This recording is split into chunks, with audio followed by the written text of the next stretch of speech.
Salah satu tanggung jawab seorang guru adalah bagaimana menciptakan suatu lingkungan yang positif, yang terdiri dari warga sekolah yang saling mendukung, saling belajar, saling bekerja sama, sehingga tercipta kebiasaan-kebiasan baik. Dari kebiasaan-kebiasaan baik akan tumbuh menjadi karakter-karakter baik warga sekolah, dan pada akhirnya karakter-karakter dari kebiasaan-kebiasaan baik akan membentuk sebuah budaya positif. Saya Desmawati merupakan calon guru penggerak angkatan kelima yang berasal dari SMA 1 Boja, Kabupaten Kendal, Provinsi Jawa Tengah. Video saya kali ini merupakan tugas modul 1.4 tentang aksi nyata, yaitu budaya positif. Dalam melakukan aksi nyata, saya mengadakan pertama webinar mensosialisasikan budaya positif di lingkungan sekolah, dan yang kedua mengadakan refleksi bersama siswa dan rekan guru sesuai dengan video saya berikut ini. Assalamualaikum warahmatullahi wabarakatuh. Bapak Ibu yang saya hormati, Bapak PLH Kepala SMA 1 Boja, Pemateri Ibu Desmawati SPD MSI. Baiklah, untuk mengawali sesi pada webinar budaya positif pada malam hari ini, mari kita buka dengan mengucapkan basmalah bersama-sama. Bismillahirrahmanirrahim. Bismillahirrahmanirrahim. Assalamualaikum warahmatullahi wabarakatuh. Yang sangat saya hormati Ibu Senirah MPD sebagai moderator pada webinar saya ini yang berjudul Budaya Positif, yang merupakan pengimbasan dari tugas modul 1.4 tentang budaya positif. Kemudian yang sangat saya hormati Bapak Kepala SMA 1 Boja beserta Bapak Ibu Wakil, terus kepada rekan-rekan guru hebat yang sangat saya hormati. Pertama, marilah kita bersyukur kehadiran Allah Subhanahu wa Ta'ala atas limpahannya kita diberikan kesempatan pada malam hari ini untuk hadir di room ini mengikuti webinar saya tentang budaya positif. Mudah-mudahan kehadiran Bapak Ibu mendapat ganjaran pahala yang berlipat ganda hendaknya. Amin amin ya robbal alamin. Kemudian selawat beriring salam semoga Allah limpahkan kepada uswah dan kedua kita Nabi besar Muhammad sallallahu alaihi wasallam. Kemudian ucapan terima kasih saya yang sangat luar biasa kepada Bapak Ibu yang bersedia hadir di room ini, yang tidak bisa saya sebutkan satu persatu karena saya yakin dan percaya ini adalah waktu-waktu istirahat Bapak Ibu yang kesehariannya atau tadi pagi sangat sibuk sekali ya, pulangnya jam 3:30 nah, dan sekarang hadir di room ini. Luar biasa penghormatan saya itu. Baiklah Bapak Ibu, itu ucapan terima kasih saya sekali lagi dalam rangka mengikuti atau menghadiri webinar saya yang merupakan tugas dari yang diberikan atau yang saya laksanakan untuk memenuhi target di modul 1.4 tentang budaya positif. Baiklah Bapak Ibu, kita mulai saja.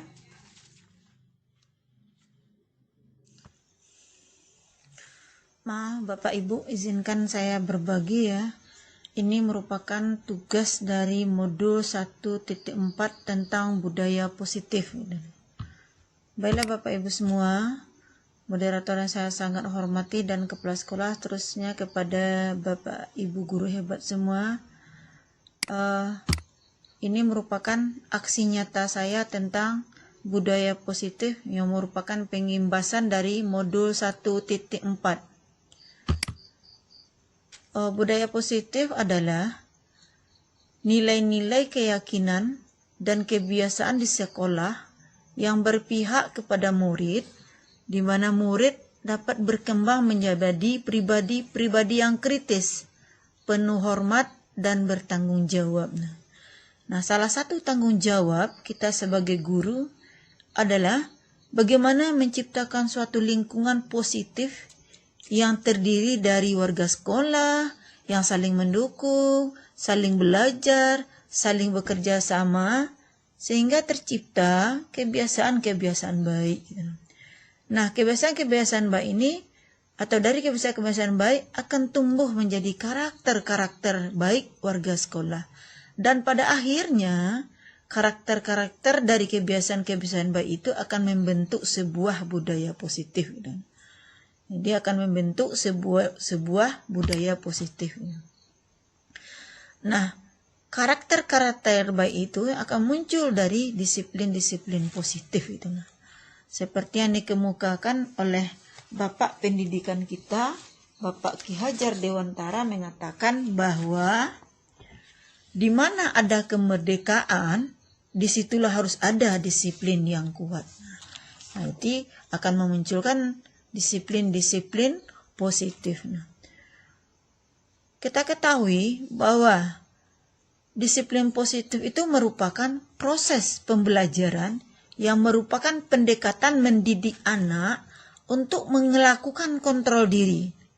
Nah, disiplin positif berbeda sama sekali dengan hukuman, meskipun disiplin sering diterapkan dengan menggunakan teknik hukuman. Nah, disiplin positif juga membentuk karakter tanpa hukuman atau kekerasan. Nah, murid diajarkan memahami konsekuensi dari berperilaku. Kemudian disiplin positif juga akan melahirkan tanggung jawab atau rasa hormat dengan lingkungan. Jadi itu yang dikatakan sebuah disiplin positif. Nah, disiplin positif ini akan kita harapkan sekali terwujud di sekolah kita.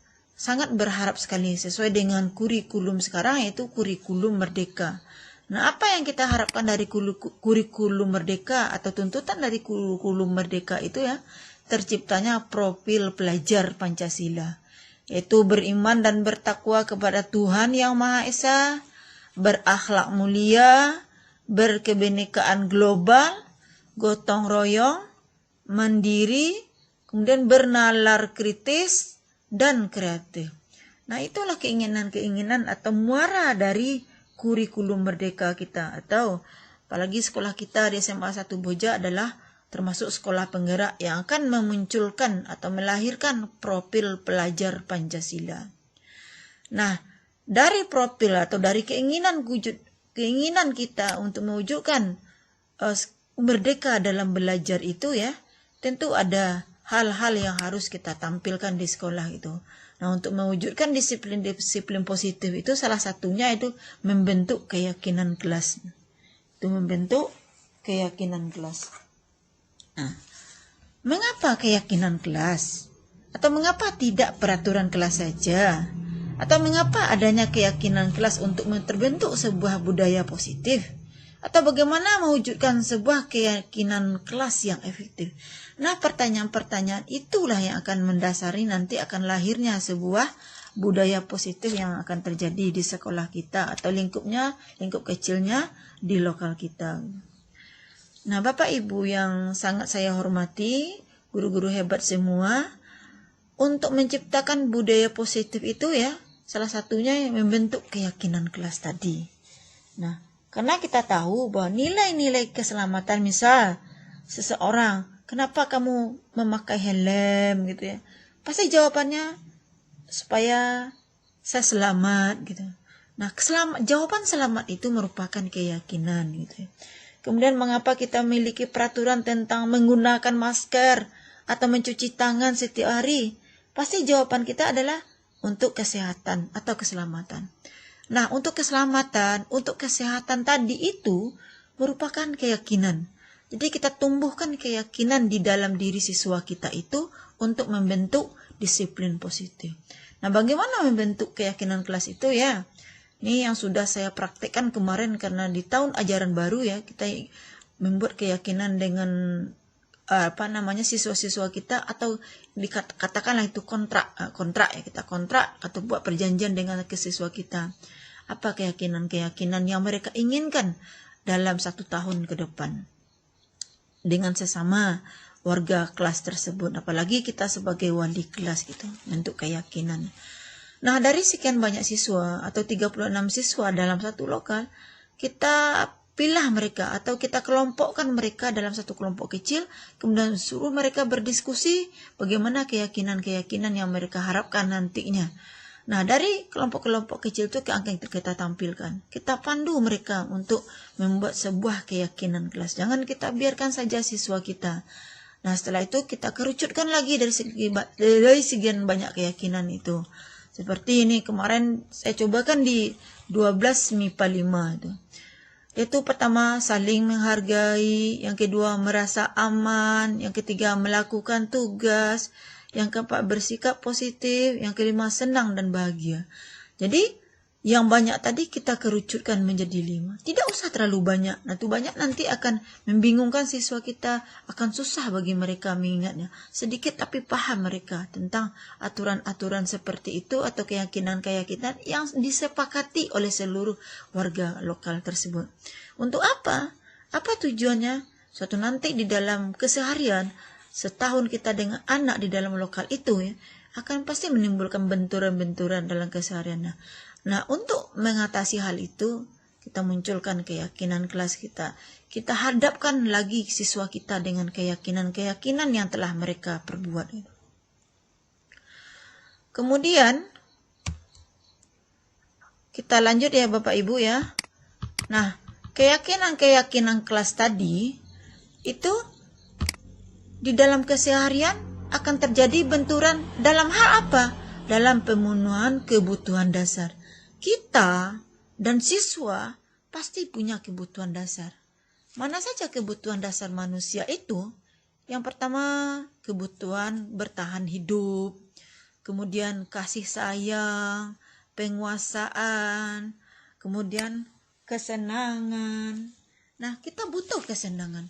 Kita butuh bertahan hidup, kita butuh kasih sayang. Nah, kesenangan merupakan kebutuhan untuk mencari ya, atau yang dicari oleh manusia atau siswa kita. Seperti tertawa.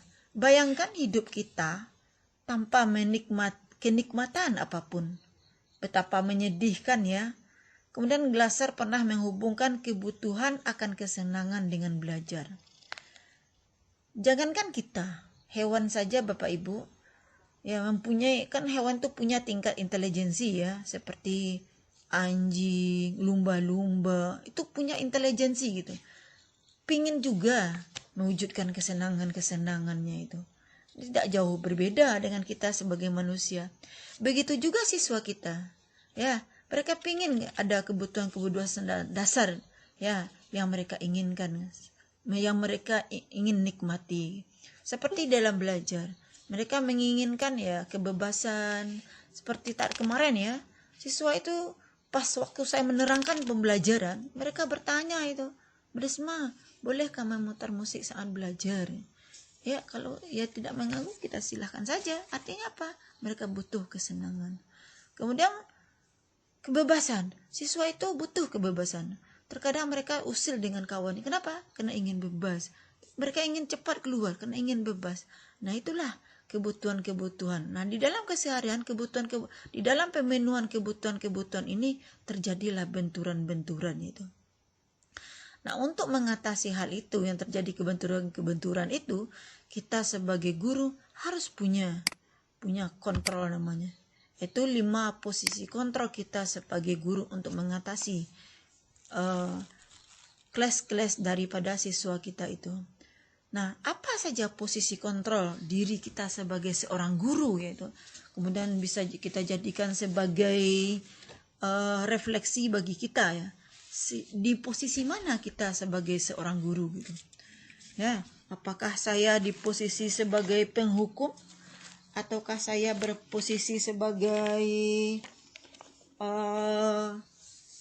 pembuat merasa bersalah, atau posisi guru sebagai teman, atau posisi guru sebagai pemantau, atau bisa jadi posisi Bapak Ibu sebagai manajer. Nah, kita lihat satu persatu. Apa sih posisi guru itu sebagai penghukum? Bapak Ibu yang sangat saya hormati, mungkin ini sudah kita terapkan di sekolah kita tanpa sadar kita dalam keseharian kita. Bapak Ibu pernah melakukan hal ini dan saya juga pernah melakukan hal ini. Misal, posisi kita sebagai seorang penghukum gitu. Ya. Nah, kalau seorang penghukum itu bisa menggunakan hukuman fisik maupun hukuman verbal. Orang yang menjalankan posisi sebagai penghukum senantiasa dia akan mengatakan, akan berpijak atau tindakannya itu seolah-olah ada landasan itu, ada landasan hukumnya gitu. Sehingga dia agak keras dalam bersikap dan bertutur kata gitu. Suaranya lantang gitu. Dan sering mengungkapkan kata-kata begini. Waduh, awas kamu ya kalau tidak mengerjakan ini. Awas kamu ya. Terlambat. Kemarin kamu terlambat. Sekarang kamu lagi. Seakan-akan kamu bermasalah saja. Misalnya anak kita Kevin ya. Terlambat kemarin. Waduh Kevin, kamu lagi yang terlambat. Terlambat terus kerja kamu. Nah, kalau anak-anak kita terlambat seperti itu ya. Nah, orang-orang yang bersifat penghukum ini akan mencari gitu, hukuman bagi si anak tersebut. Bisa jadi kalau dia terlambat ya, silakan kamu terlambat upacara, silakan hormat bendera selama 10 menit gitu. Itu adalah tipe-tipe seorang guru yang penghukum. Nah, guru-guru yang tipe seperti ini siswanya akan dendam kepada dia. Ya, apakah menyelesaikan solusi? Tidak akan menyelesaikan solusi. Anak-anak ini akan berontak itu.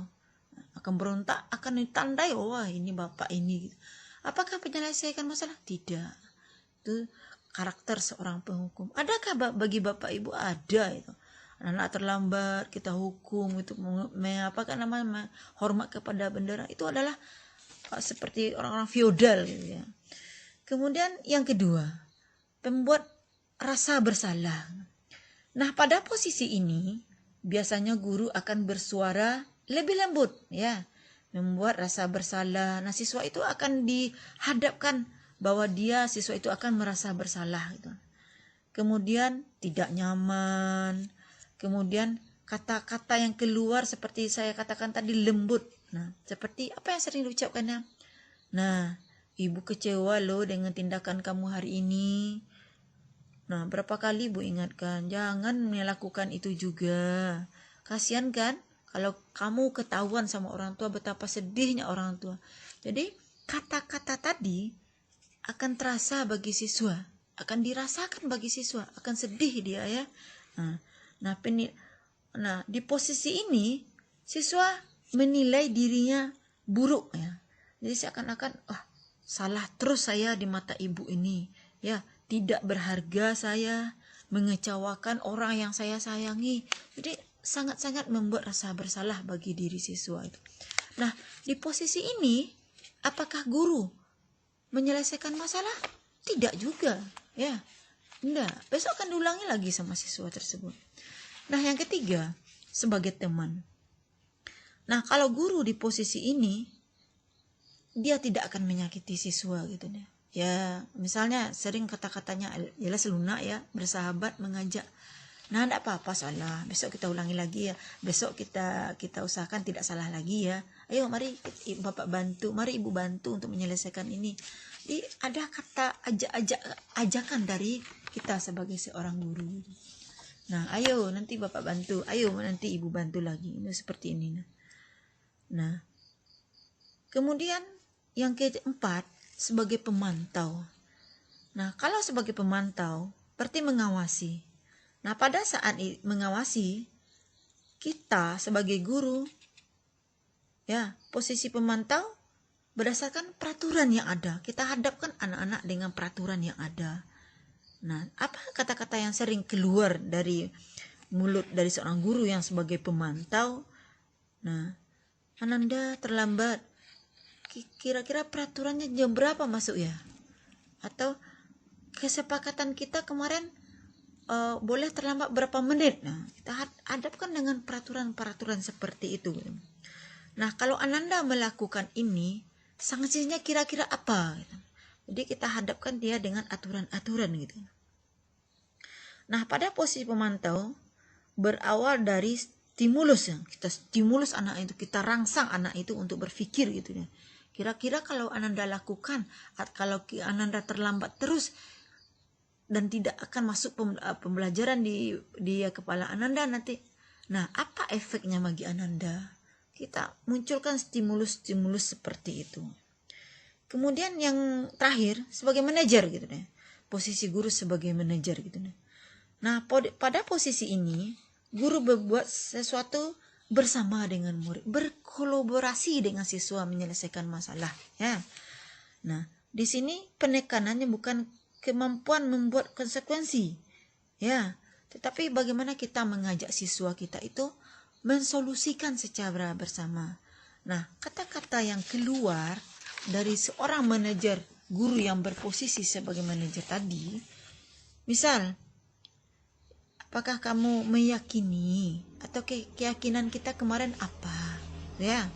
Kemudian jika kamu meyakini datang terlambat, kemudian tidak naik kelas, nah kira-kira apa solusi kamu untuk menyelesaikan ini? Kenapa kok kamu terlambat terus? Nah, untuk menyelesaikan ini apa gitu.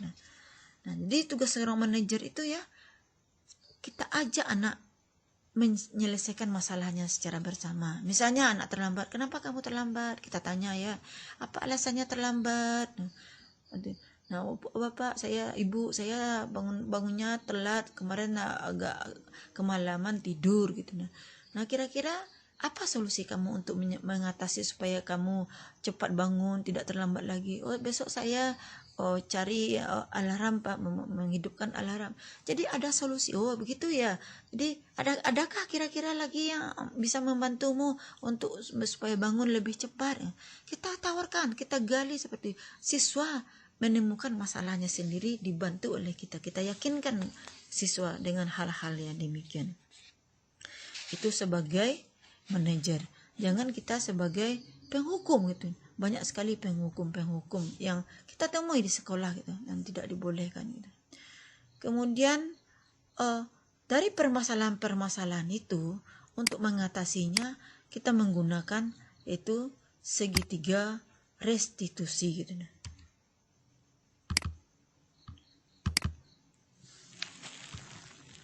Yaitu apa itu segitiga restitusi ya?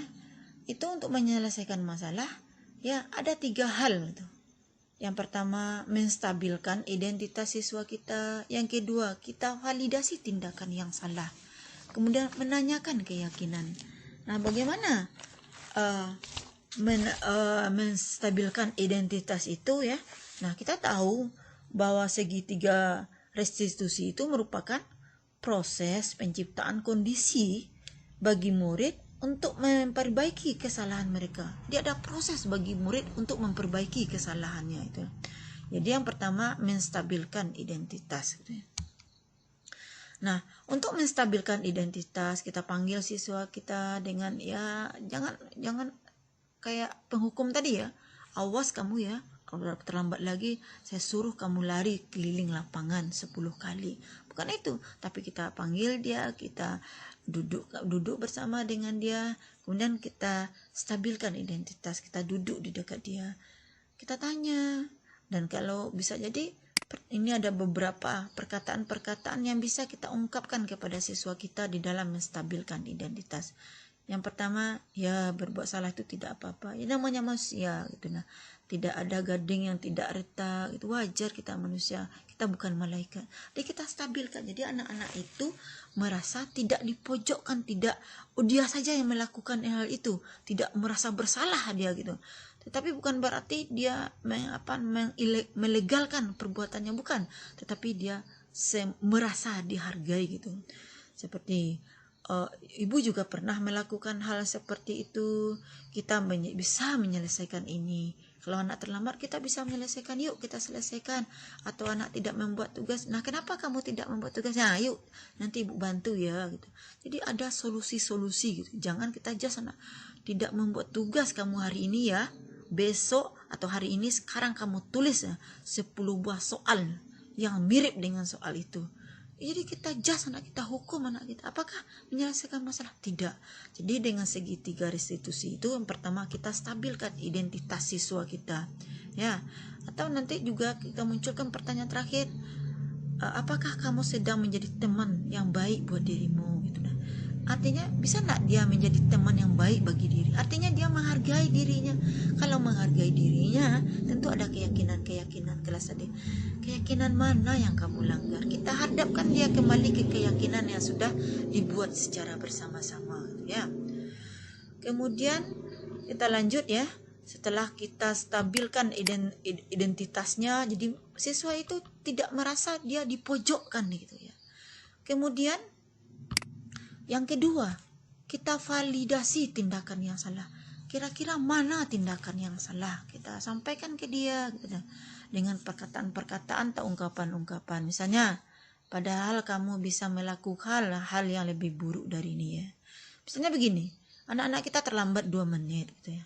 Terus kita biarkan saja, atau kita langsung kita hukum. Kemarin kamu terlambat, sekarang kamu lagi. Anak boleh seperti itu, tapi bisa jadi kita akan sampaikan, alhamdulillah ya hari ini kamu terlambat 2 menit, padahal bisa jadi kamu terlambat 10 menit. Jadi kita hargai dia. Atau bisa jadi begini, dia terlambat tapi masuk juga, mesti pak, mesti bu, masuk. Kenapa kamu terlambat? Jangan seperti itu, tanya dulu ya kenapa terlambat. Padahal kalau anak ini terlambat, bisa jadi dia lari kan, tapi kita hargai. Alhamdulillah Anda masuk walaupun terlambat. Kita hargai seperti itu. Kemudian yang kedua, misalnya kamu pasti punya alasan mengapa melakukan hal ini. Misalnya anak-anak kita terlambat ya, terlambat atau pakai sepatu hitam gitu. Pasti mereka punya alasan. Tanya dulu, jangan langsung sadar jadi jas ya. Kenapa kamu pakai sepatu hitam? Bla bla bla bla bla jawaban. Langsung, kemarin masih kamu memakai sepatu hitam, sekarang kamu pakai lagi. Sekarang buka sepatu kamu itu ya. Silakan kamu tidak bersepatu di selama pembelajaran dengan saya.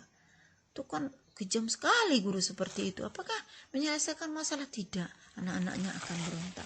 Tidak boleh seperti itu. Jadi kita validasi tindakan. Kita tanya kenapa sih anak ini pakai sepatu hitam. Bisa jadi ya sepatunya hilang atau sepatunya basah gitu ya. Kita tanya seperti itu. Artinya kita masuk ke hati siswa kita itu. Kemudian yang ketiga, bisa jadi kita tanyakan, kamu patut bangga pada dirimu sendiri karena kamu telah melindungi sesuatu yang penting buatmu. Artinya apa? Bisa dia pakai sepatu, kakinya walaupun kakinya tetap pakai sepatu, alhamdulillah ya. Walaupun kamu masih pakai sepatu ke sini, bisa jadi kamu tidak pakai sepatu ke sini ya. Apa ketakutan kamu tidak pakai sepatu ke sini? Bisa jadi seperti itu gitu. Masih kita hargai. Artinya apapun yang diperbuat oleh siswa, kita hargai dia sebagainya, menghargai dia sebagainya manusia gitu. Jangan kita anggap siswa kita itu apa ya? Misal kita S2, kita S1, kita samakan pola pikir kita dengan siswa kita. Kita saja sudah S1, dia masih SMA, kita samakan tentu tidak bisa sama gitu. Perangainya, tingkah lakunya tidak bisa kita samakan. Terkadang kita menghakimi siswa kita sama dengan pola pikir kita. Kita berharap siswa kita itu sama. Apa yang kita lakukan misalnya dalam mengerjakan soal sama dengan yang apa kita kerjakan. Padahal dia punya kreativitas. Ya mungkin begitu Bapak Ibu ya. Kemudian selanjutnya kamu boleh mempertahankan sikap itu, tapi harus kamu menambahkan sikap yang baru. Misalnya anak kita salah ini bla bla bla bla. Nah boleh kita pertahankan, tapi alangkah baiknya sikap ini yang kamu lakukan.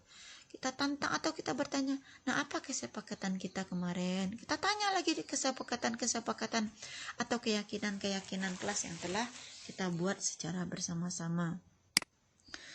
Kemudian setelah kita validasi tindakan yang salah, kemudian kita lanjut dengan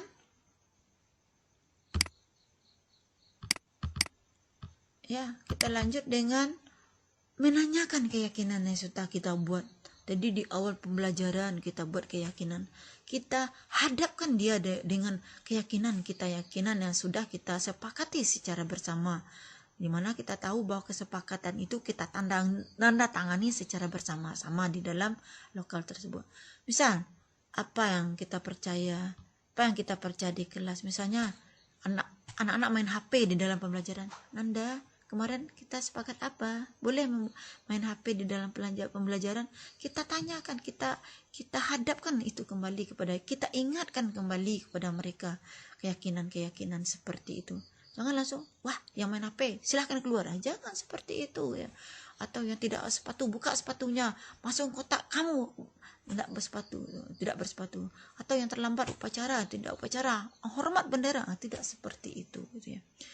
Kemudian apa nilai-nilai umum yang telah kita sepakati, nilai-nilai umum yang disepakati di lokal maupun di dalam sekolah tersebut. Apa kira-kira? Misalnya memakai baju yang sepantasnya dipakai oleh siswa gitu. Itu kesepakatan umum. Jangan baju ketat atau apa. Kita sepakati seperti kesepakatan umum, kita hadapkan mereka kembali gitu. Kemudian apa bayangan kita tentang kelas yang ideal? Kita bayangkan Ananda dulu waktu kita membuat keyakinan kelas, apa harapan Ananda? Wah, sekolahnya senang Burisma, sekolahnya rapi, indah, ideal. Nah, kita hadapkan seperti itu kembali kepada anak-anak. Kita ingatkan anak-anak kita.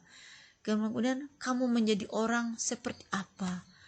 Bapak Ibu, ya, terkadang seperti kata Ki Hajar Dewantara atau Bapak Pendidikan kita mengatakan bahwa kita guru itu menghamba kepada siswa kita. Jadi menghamba itu yang maksimal usaha kita kepada siswa kita. Nah, apa maksimalnya? Ya sabar ya. Nah, sabar kita bawakan posisi kita sebagai posisi seorang siswa. Jangan kita posisikan diri kita sama dengan siswa gitu. Jadi kamu mau jadi orang seperti apa? Kita tanya anak-anak. Ananda, nanti kalau sudah 10 tahun yang akan datang mau jadi apa? Kita hadapkan. Nah, kalau Ananda mau jadi insinyur, mau jadi orang hebat, mau jadi pilot, mau jadi tentara atau polisi. Nah, kalau seperti ini kelakuan Ananda, kira-kira bisa enggak? Kita tanya keyakinan-keyakinan itu kepada mereka. Nah, itulah Bapak Ibu ya, sedikit gambaran bagi saya untuk menyampaikan materi di modul 1.4. Mudah-mudahan apa yang saya sampaikan hari ini di sekolah kita untuk menegakkan disiplin, untuk melahirkan profil pelajar Pancasila, untuk menumbuhkan semangat merdeka, untuk menimbulkan rasa senang di dalam kelas, menimbulkan kebahagiaan yang terus-menerus bagi siswa kita, yang akan menimbulkan merasa senang siswa kita, merasa betah siswa kita itu belajar dengan kita, merasa betah siswa kita itu berada di dalam kelas, merasa nyaman siswa kita itu berada di lingkungan sekolah. Nah, itu tujuan dari budaya positif yang diharapkan dari modul 1.4. Demikian saja Bapak Ibu, silakan kalau ada yang mau menambahkan, mau menanggapi kritik dan sarannya, saya harapkan ya kita buka atau saya serahkan dulu kepada moderator. Ya, silakan Bu Senirah MPD untuk dilanjutkan memandu diskusinya. Kritik dan sarannya saya harapkan, atau ada yang mau bertanya silakan Bapak Ibu ya.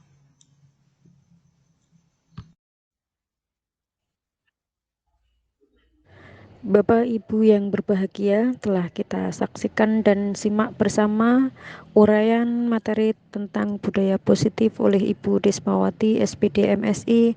Oleh karena tiba pada waktunya untuk sharing dan diskusi, saya silahkan bagi Bapak Ibu yang ingin menanyakan maupun memberikan penguatan dan menambahkan, silakan untuk bisa raise hand dan atau melalui chat dalam Google Meet ini. Ya, terima kasih saya ucapkan kepada moderator yang telah memberikan kesempatan untuk bertanya kepada pemateri. Pertanyaannya kepada pemateri adalah di dalam budaya positif yang ada pada siswa, tentu saja ada budaya negatif di sana. Bisa jadi sebagian kecil atau sebaliknya. Kemudian yang kita inginkan tentunya bagaimana budaya positif itu akan berkembang sehingga budaya negatif yang ada pada beberapa siswa itu akan makin berkurang dan akhirnya sangat sedikit yang dialami atau siswa yang melakukan budaya negatif. Pertanyaannya, bagaimana strategi pemateri atau guru dan tenaga kependidikan yang bisa diterapkan untuk meminimalisir budaya negatif yang ada pada siswa? Terima kasih atas penjelasan dari pemateri. Terima kasih kepada Bapak Eko Asyamto MPD yang sungguh pertanyaannya bikin saya terketer-keter ya, luar biasa panjangnya sehingga saya susah juga merangkum pertanyaannya itu. Singkat tadi saya lihat ya, sejauh mana kita sebagai seorang guru bisa meminimkan budaya negatif itu ada di diri anak-anak kita. Kalau menurut saya seperti itu kesimpulan pertanyaan beliau. Yang jelas, seperti kata Ki Hajar Dewantara sebagai bapak pendidikan kita, yang namanya kita sebagai seorang guru itu menghamba kepada siswa kita. Artinya apa? Kita di dalam keseharian yang 5 hari kerja ya, kalau kita SMA itu 5 hari kerja gitu. 5 hari itu kita tuangkan waktu kita berikan energi-energi positif, kita suntikan energi-energi yang luar biasa kepada siswa kita, sehingga budaya-budaya negatif yang ada di diri siswa itu seminim-minim mungkin gitu. Seperti kata Ki Hajar Dewantara, kita tidak bisa ya menghilangkan seperti karakter-karakter begitu saja dari diri anak kita gitu, dari siswa kita. Kita tahu deh, siswa itu sangat-sangatlah heterogen, unik gitu. Tidak bisa kita merubah seperti membalikkan telapak tangan, tidak bisa gitu. Perlu usaha, perlu hati hadir di sana untuk menyelesaikan masalah-masalah. Nah, budaya positif yang seperti di modul 1.4 ya, itu diminta sekali kerja keras seluruh aspek ya, seluruh komunitas yang ada di sekolah. Tanggung jawab untuk menghilangkan budaya-budaya negatif itu bukan hanya kepada guru, tidak, tetapi semua yang ada. Terutama sekali lebih besar adalah perannya orang tua. Karena pendidikan itu seperti kata Ki Hajar Dewantara, mendidik itu lebih fokus ya, lebih fokus pendidikan karakter itu di keluarga gitu. Bagaimana seorang ibu, seorang bapak memperhatikan anaknya, bukan hanya 100% diserahkan ke sekolah. Nah, kalau ada peran aktif antara atau kolaborasi antara orang tua kemudian dengan guru, maka budaya-budaya negatif yang ada pada diri anak itu dengan sendirinya akan minim sekali. Yang jelas kita menghilangkan itu tidak bisa. Seperti ya, antara surga dan neraka itu selalu akan ada itu. Yang baik dan buruk itu pasti ada. Ya, antara hitam dan putih itu kan selalu ada itu. Tapi bagaimana kita mengedukasi, terjadi chemistry antara kita dengan anak. Di sekolah misalnya, di lokal misalnya, kita sudah membuat keyakinan-keyakinan kepada anak kita atau kontrak-kontrak ya, kontrak-kontrak kebaikan yang disebut juga keyakinan kelas.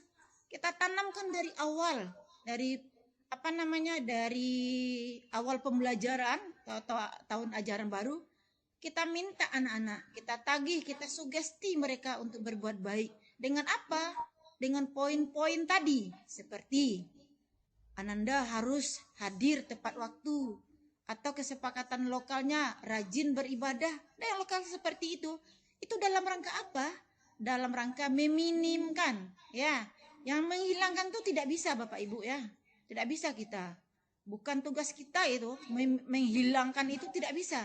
Tetapi bagaimana kita sedikit demi sedikit ya menghilangkan yang negatif dari anak-anak tersebut. Kita ketahui ya, kita guru itu berapa jam lah. Kalau kita di SMA itu 8 jam kita di sekolah gitu. Selebihnya kemana anak-anak itu? Ada lingkungan di sana, ada orang tua di sana, ada keluarga di sana yang akan berpengaruh sekali. Kita tahu ya bahwa anak atau siswa itu ibaratkan begini Bapak Ibu. Kalau bahasa Minangnya ya, kebetulan saya berasal dari Minang. Kalau dia berada atau di posisi ya, di posisi dengan tukang penjual bunga atau berada di posisi penjual bunga tadi, dia akan harum itu. Tetapi kalau dia berada di posisi tukang jual ikan, pasti amisnya akan sedikit-sedikit lengket itu. Nah, begitu juga anak kita. Begitu juga kita sebagai guru dituntut di sana menghadirkan hati dalam belajar itu luar biasa itu. Seperti ya di budaya positif ini kan ada 5 kontrol seorang guru itu. Nah, kontrol mana yang kita inginkan ya? Kemudian refleksi bagi diri kita. Yang 5 kontrol itu jangan-jangan ada semua pada diri kita campur adukkan. Apa misalnya? Sering kita berposisi sebagai penghukum dan tidak jarang pula kita berposisi sebagai pembuat rasa bersalah gitu. Itu yang banyak gitu. Misal siswa kita terlambat nih, banyak Bapak Ibu dan saya juga pernahkah melakukan? Pernah gitu. Misal anak kita terlambat. Pertama mungkin terlambat 5 menit. Yang kedua, terlambat dia 10 menit. Nah, kalau guru-guru berposisi sebagai penghukum, ya, dia akan berkata begini, kemarin kamu terlambat, sekarang kamu lagi. Sepertinya di sekolah ini hanya kamu saja yang bikin masalah ini. Nah, karena kamu terlambat, tidak ikut upacara bendera, sini, kamu angkat tangan kamu, berdiri yang rapi, angkat tangannya hormat bendera 10 menit gitu. Nah, nada-nada seperti itu apakah masih ada di kalangan guru ya? Tapi mudah-mudahan di SMA Boja enggak, saya yakin dan percaya tidak ada itu. Ya, yang masih bersifat feodal itu bahasa kalau kami kemarin di diskusi itu masih ada karakter-karakter feodal bagi guru kalau ada siswa terlambat disuruh hormat bendera gitu. Itu enggak boleh lagi, apalagi sekolah kita adalah sekolah berkurikulum merdeka, itu nggak boleh gitu. Atau begini, kemarin ya saya waktu acara lihat anak-anak yang terlambat dibariskan di depan, itu sebetulnya tidak boleh gitu, menghakimi anak seperti itu. Nah, terus bagaimana Bu Desma kalau anak itu salah gitu, kan efek jera bagi mereka. Nah, kalau menurut kurikulum merdeka seperti yang dikatakan Ki Hajar Dewantara, yang seorang guru itu menghamba, itu tidak boleh melakukan hal-hal seperti itu, tidak mendidik namanya gitu. Itu anak-anak kita judge itu ya, kita apakan namanya, kita hakimi seperti itu. Yang namanya anak pasti ada rasa dendamnya. Wah, bapak ini seperti itu menghakimi saya gitu. Jadi ada beberapa posisi kontrol yang ada pada diri guru. Jangan-jangan kita berada di posisi mana? Apakah di posisi penghukum, di posisi merasa bersalah, atau di posisi sebagai kawan gitu, atau pengontrol gitu. Nah, ini refleksi bagi kita sebagai seorang guru. Dan saya yakin dan percaya guru-guru SMA Boja adalah guru-guru hebat yang luar biasa pengalamannya dalam mendidik siswa, yang menciptakan pembelajaran-pembelajaran, yang menciptakan suasana belajar yang bahagia gitu ya di dalam lokal itu. Sehingga guru-guru itu sehingga siswa-siswa itu kan merasa enjoy di dalam lokal, merasa bahwa mereka tuh disayangi, diperhatikan gitu, sehingga akan menimbulkan merdeka belajar itu. Dalam rangka apa? Mewujudkan profil pelajar Pancasila. Mungkin itu sedikit Pak Eko ya, ulasan dari saya bagaimana meminimkan ya budaya-budaya negatif ya dibandingkan dengan budaya positif. Yang jelas ya, kita sebagai guru tidak akan bisa menghilangkan yang negatif itu, tetapi kita berusaha seminim-minim mungkin ya, itu ada. Yang jelas tanggung jawab itu bukan hanya di tangan kita, tetapi berkolaborasi dengan orang tua, dengan lingkungan juga. Karena anak itu kan bukan hanya berada di lokal, bukan hanya berada di sekolah, tetapi lingkungan juga sangat berpengaruh. Mungkin demikian Pak Eko. Saya kembalikan ke moderator atau Bapak Ibu yang lain bisa menambahkan. Ini Bapak Kepala Sekolah kita muncul, Pak Agus. Terima kasih Pak Agus yang sudah hadir tadi ya. Atau Pak Agus bisa menambahkan ya bagaimana budaya positif yang ada di sekolah kita. Kita silakan kepada Pak Agus untuk memberi komentar yang dari pertanyaan Pak Eko tadi. Silakan Pak Agus. Ya, di sini saya hanya menguatkan tentang budaya positif di sekolah. Jadi budaya positif di sekolah itu memang perlu kita ciptakan ya, perlu kita ciptakan.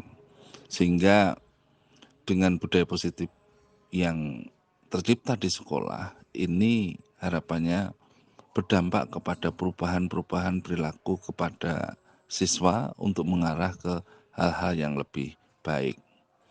Sebagai salah satu contoh, kita jangan segan-segan memberikan apresiasi kepada siswa yang melakukan suatu kebaikan.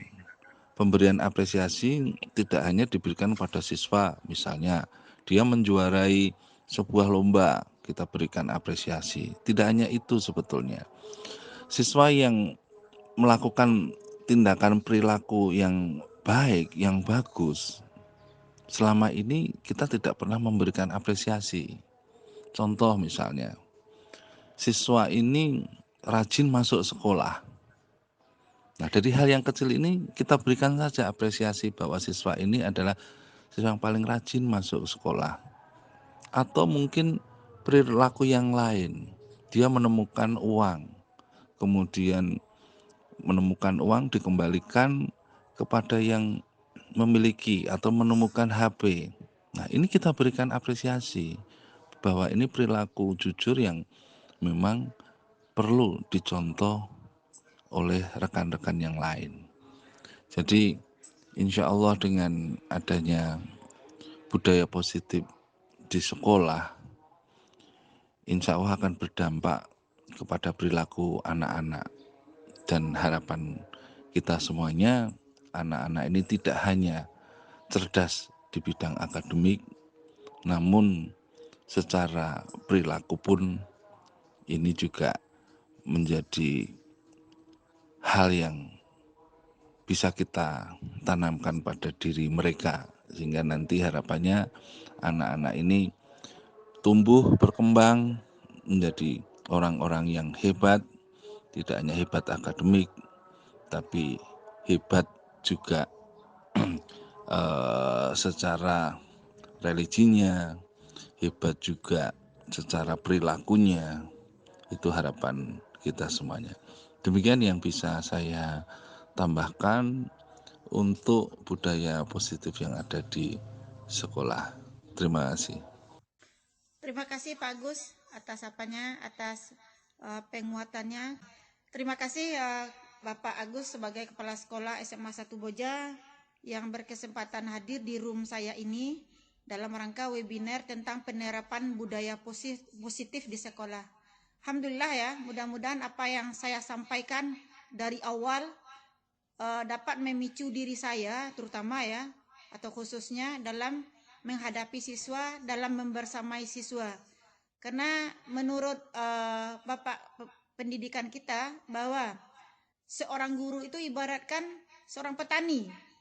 Bagaimana seorang petani bisa menjadikan benih-benih ya, benih-benih tadi itu atau bulir-bulir itu adalah siswa kita.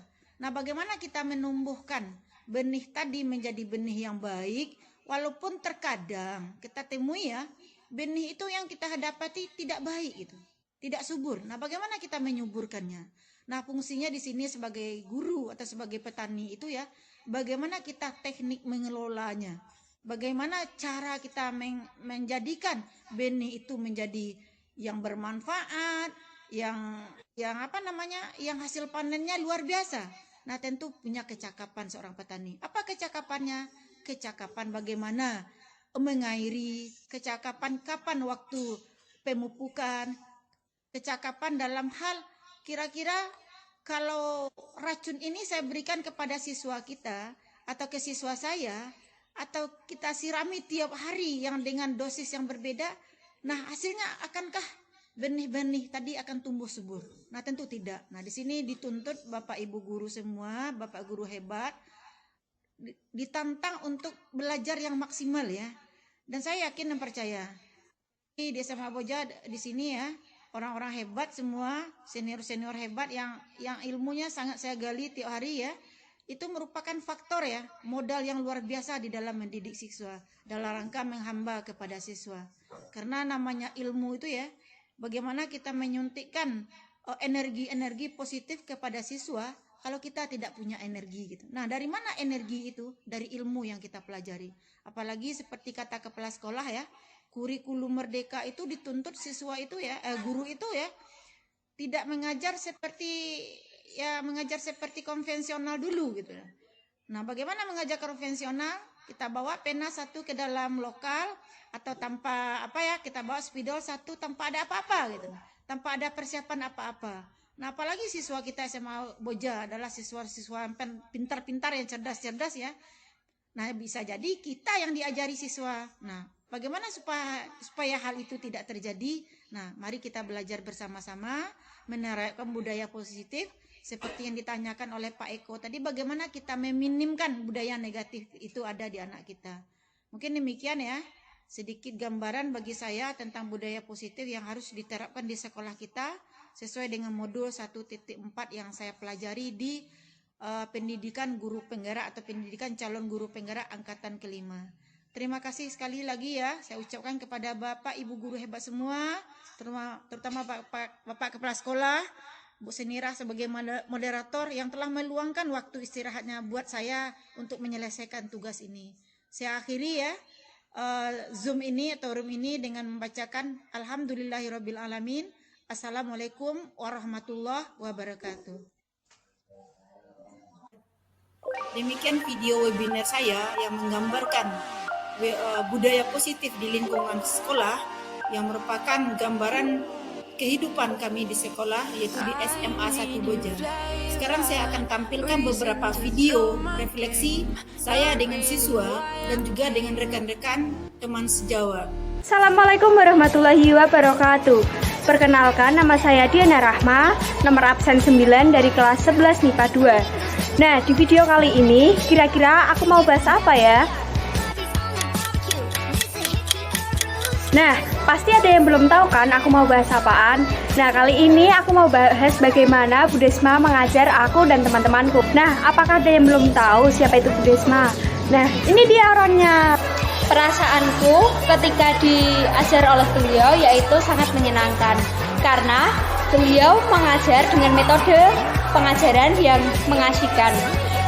Dan juga beliau mengajar dengan sangat tulus. Karena pada suatu momen di mana aku dan teman-temanku kurang memahami materi, beliau sabar dan tulus mengajari sampai aku dan teman-temanku bisa. Beliau mengajari dari awal hingga akhir dan mengulanginya hingga 2 atau 3 kali, bahkan mungkin 4 kali. Jadi kayak aku merasa luar biasa banget sih. Selain itu, beliau juga lucu dengan cara bahasanya karena memiliki cara bahasa yang khas dengan daerah Sumatera, Melayu gitu. Karena aku dan teman-temanku kadang kurang memahami apa yang dia bicarakan. Jadi kayak mikir dia bicara apa ya gitu.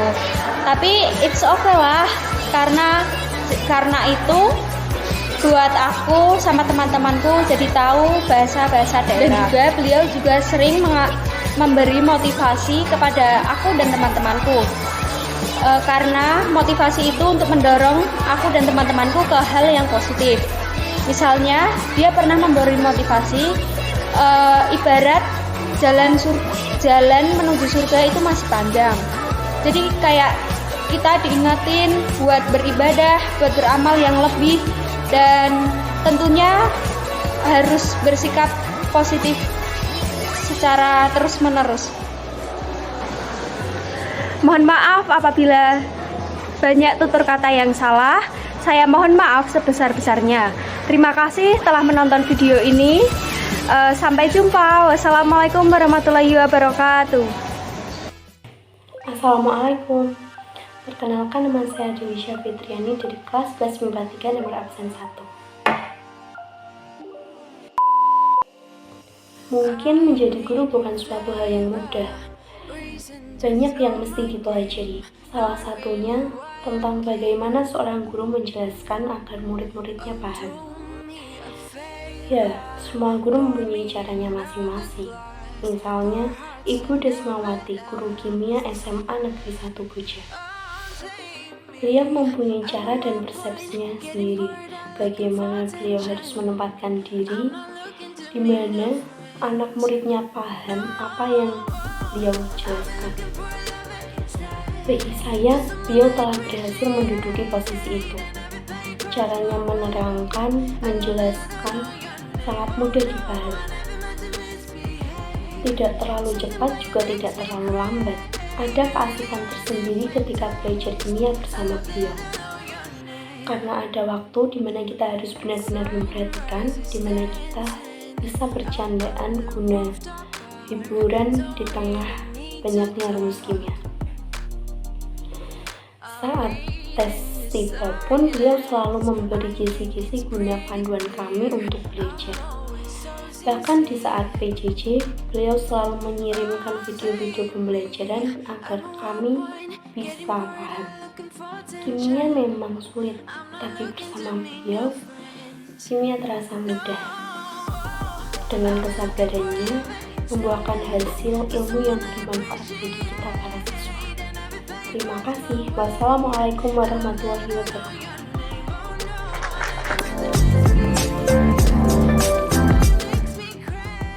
Assalamualaikum warahmatullahi wabarakatuh. Perkenalkan, nama saya Pandu Pradasa Kusuma Hendra. Saya rekan kerja dari Ibu Desmawati di SMA Negeri 1 Boja. Ya. Meskipun baru kenal dengan Bu Desma, saya masuk di Boja per 1 Juni kemarin, 1 Juni 2022. Tapi menurut saya Bu Desma itu orangnya itu supel, baik, itu positif lah dengan rekan-rekan kerja yang lain, dekat dengan siswa. Ya, terbukti pada waktu beliaunya sedang lewat di kelas itu banyak juga siswa-siswa yang menyapa beliau, ya kan, Bu Desma, halo, gitu, seperti gitu ya. Terus juga dekat juga dengan teman-teman yang lain, rekan kerja yang lain. Terbukti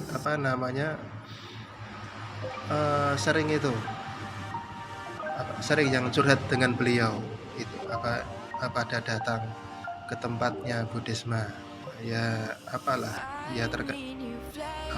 sekedar sharing gitu aja ya.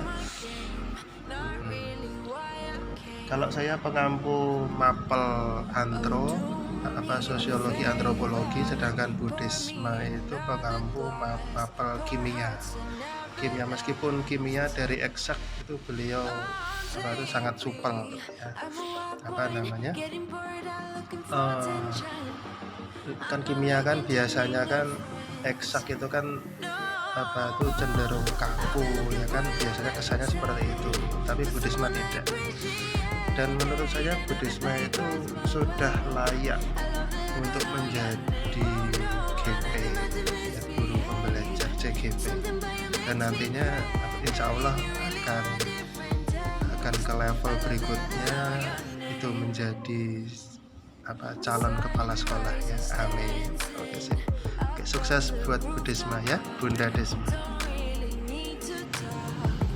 Baik, terima kasih.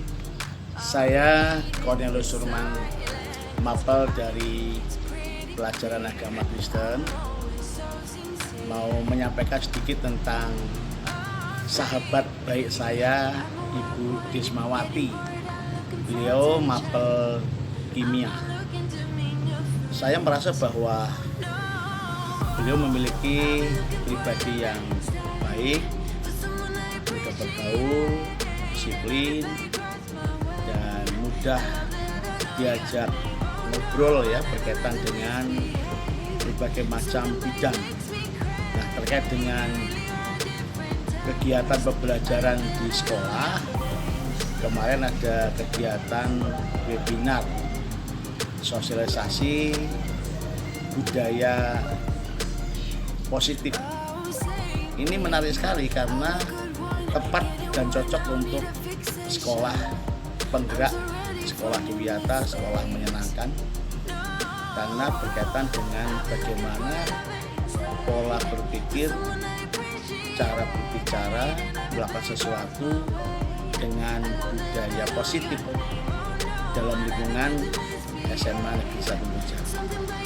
Terkait dengan keluarga besar di SMA, teman-teman dewan guru maupun siswa, Bu Desma sangat akrab dengan teman-teman guru maupun siswa peserta didik. Beberapa kali saya melihat beliau di kelas, juga di tempat kantin misalkan, sangat sosial juga, sering berbagi, mudah, ramah, menyapa dengan baik, dan ini merupakan sebuah prestasi yang baik lah menurut saya. Ada Bu Desma yang menambah aura semangat belajar di SMA 1 Boja. Ya semoga testimoni ini akan membawa dampak positif buat saya pribadi dan juga keluarga besar di SMA. Saya khusus buat Bu Desma. Selamat dan sukses ya Bu, terus menjadi guru penggerak yang memiliki disiplinan dan tanggung jawab yang luar biasa. Sukses.